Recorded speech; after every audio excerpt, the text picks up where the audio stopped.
Oh hey, I didn't know you were watching. I'm Tim, this is Tim the Trailman. Welcome back to another episode. And today I wanted to share with you the newest mod that I've done to Roxanne, and that is these RCI Rock Sliders.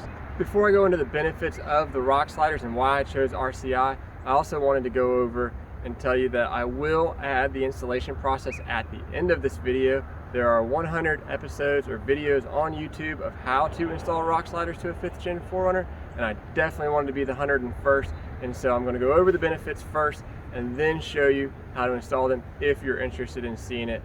More importantly, I wanted to go over why I chose the RCI ones over the competitor. I wanted to share this upgrade with you on the rock sliders from the Toyota Predator step bars that I had before, and I'll link that video in the description below. And before I get started, I want to get it out of the way that in no way am I sponsored by RCI, but after many hours of lamenting and researching, I'm going to share a few of the reasons why I went with RCI over some of the competitors. So the first one is that they are DOM tubing, and that's the only thing that RCI offered for the rock sliders.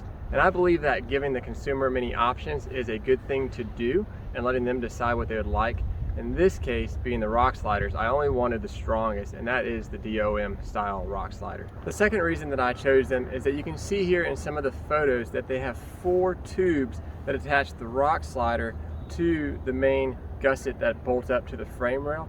Others would use maybe 2 in the back and 1 in the front, and after researching and seeing that they had 4 on the left and the right side, I wanted to go with that, as I believe that would provide integrity and strength to the rock slider as it would go through obstacles and take damage. Okay, another benefit that I saw in the RCI rock sliders is that along with the 4 tubes that went to the main plates, is that the plates were the largest out of all the competitors. And so on the passenger side, it's actually 1 plate where all 4 of them bolt up to the frame, and you can see that here. And then on the driver's side, it used to be 1 plate, but they went ahead and made it the same whether or not you had KDSS or non-KDSS. So you get a large plate in the back, and then you get a smaller plate up front, still having 4 rails go from those plates to the sliders themselves. I don't know which number I'm on now for benefits. The next 2 I'm going to kind of combine, and that is the top tread plate is an optional feature. If you get the tread plate, they weld that on instead of bolting it on, and I just preferred the welding. I believe that's stronger than the bolts. And then the combination of that, they will powder coat it for a fee and then ship it to you. And I wanted that instead of getting them bare metal and then having them arrive at the house and then send them to another shop for powder coating or me prepping and painting them. I just didn't want to spend the time on that. I'd rather spend the money. And then that way, when they got to my house, I could bolt them up and then go play with the 4runner off-road. Okay, so wrapping it up, those are the main features and benefits that I saw of getting the RCI rock sliders over the competitors. And then of course the benefits of the rock sliders over the Toyota Predator step bars is that they bolt to the frame, they sit higher off the ground, they're made of solid steel and not aluminum, and they're designed to hold the weight of the car when it takes an impact. And so just overall a much better feature to have on the vehicle if you plan on taking the car off-road. Okay, without further ado, let's get on to how I put the rock sliders on Roxanne. A friend recommended to me to use a tap on the frame and clean out all the threads.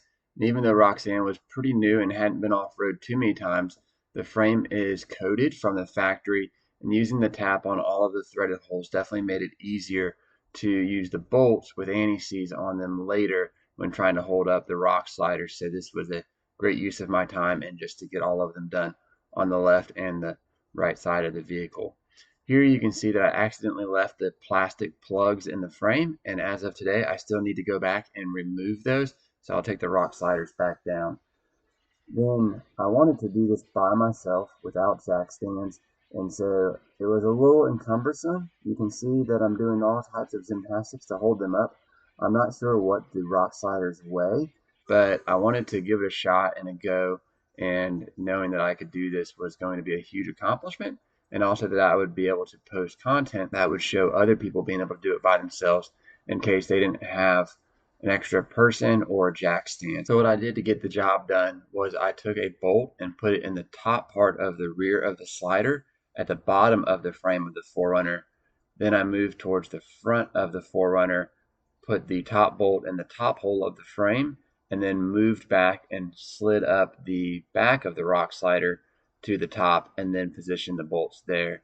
I then added the rest of the bolts to the rest of the frame, and right before tightening any of them down all of the way, I slid the rock sliders as high up on the frame and then tightened every bolt down to a tightness that I felt comfortable with. I don't have an exact torque spec, and I'm not sure exactly what RCI recommends. Also, my idea from using the anti-seize is to help coat the exposed metal in the holes that I just used the tap on, and then also allowing the bolts not to get seized in there where I can take them out later. I've never had an experience where anti-seizes actually cause a bolt to back out as long as it is properly torqued.